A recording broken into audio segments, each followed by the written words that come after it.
Bonjour à tous et bienvenue pour cette quatrième partie du chapitre Généralité sur les fonctions.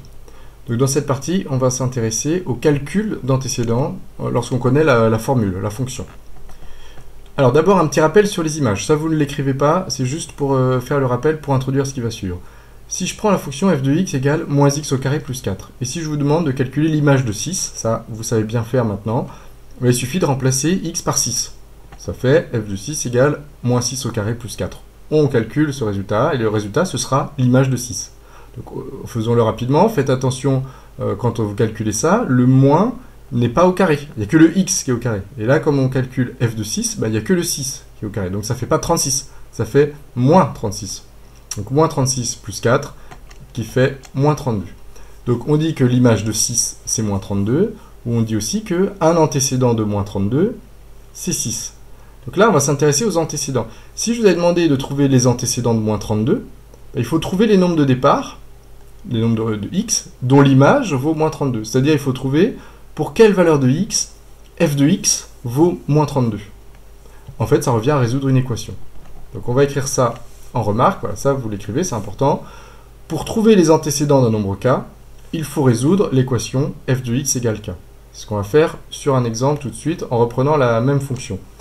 Si je vous demande, avec toujours la même fonction f de x égale moins x au carré plus 4, si je vous demande de trouver les antécédents de moins 5, eh bien, ça revient à résoudre l'équation f de x égale moins 5. C'est-à-dire, on va regarder pour quelle valeur de x, le résultat de f de x fera moins 5. Donc, on résout en fait l'équation moins x au carré plus 4 égale moins 5. Donc, pour résoudre cette équation-là, eh bien, il faut se débarrasser du 4, du plus 4. Donc, on fait l'opération contraire des deux côtés. On fait toujours la même chose des deux côtés, c'est-à-dire moins 4. Ça va éliminer les 4 à gauche. On obtient moins x au carré égale moins 9. Là maintenant, on veut se débarrasser du moins là, qui nous gêne, c'est-à-dire on va multiplier de chaque côté par moins 1. Et donc ça fait x au carré égale 9. Sauf que ce qui nous intéresse, c'est pas x au carré, c'est x.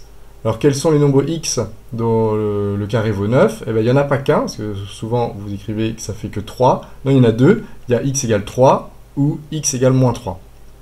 Donc on a deux nombres, 3 et moins 3, là, qui, quand on calcule les images, ça fait moins 5. Ça veut dire que moins 5 a deux antécédents, 3 et moins 3.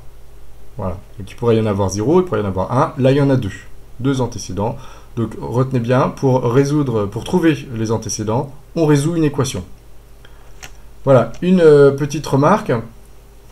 Puisque un nombre ne peut avoir qu'une seule image, eh bien, la représentation graphique suivante n'est pas celle d'une fonction. Regardez cette représentation graphique là.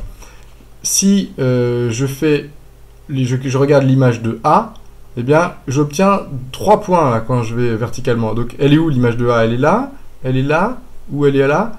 On ne sait pas. Il y en a 3, donc c'est pas possible. Donc ça, c'est pas la courbe représentative d'une fonction. On ne peut pas, comme ça, quand on trace une fonction, revenir en arrière. Ça, c'est pas possible. D'accord? Donc voilà, quand vous avez une courbe représentative, ça va toujours comme ça de gauche à droite, mais ça ne va jamais en arrière ici. Sinon, ce n'est pas la courbe représentative d'une fonction.